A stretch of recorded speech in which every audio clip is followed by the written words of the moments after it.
আফগানিস্তানে তালেবান সরকার ক্ষমতা আসার পর থেকে নারীদের বিরুদ্ধে একের পর এক আইন কার্যকর হয়। দেশটির নারীদের ঘরবন্দি ও বিশেষ করে নারীদের ওপর পুরুষদের নির্যাতনের মাত্রা ক্রমেই বেড়ে চলেছে। দ্য গার্ডিয়ানের প্রতিবেদনে বলা হয়, আফগানিস্তানে তালেবান সরকারের নতুন আইনে নারীদের ওপর শারীরিক সহিংসতার মাত্রা কতটা ভয়াবহ হতে পারে চলতি সপ্তাহে তার এক শিউরে ওঠা চিত্র সামনে এসেছে।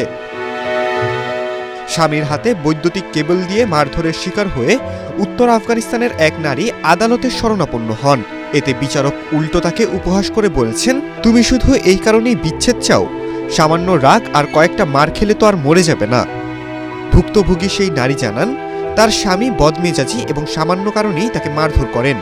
ফারজানার ডান পা বাঁ পায়ের তুলনায় কিছুটা ছোট হওয়ায় স্বামী তাকে নিয়মিত প্রতিবন্ধী বলেও অপমান ও তুচ্ছতাচ্ছিল্য করেন।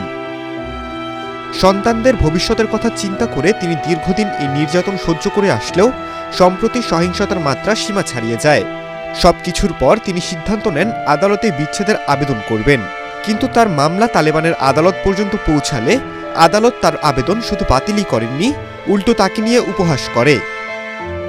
ফারজানা যখন তার উপরে হওয়া সম্প্রতিকালের নির্যাতনের বর্ণনা দেন, তখন বিচারক প্রমাণ দেখতে চান।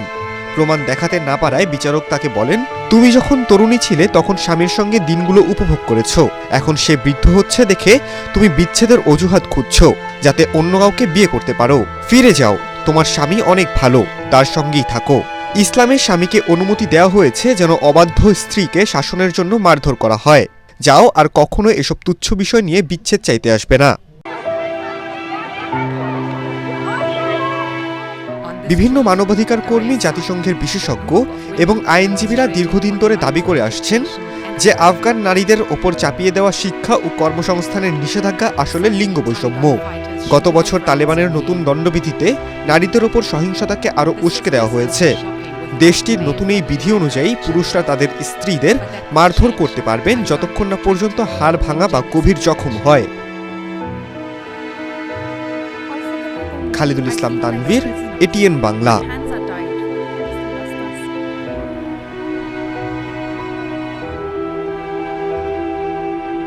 Aisha says she is largely withdrawn.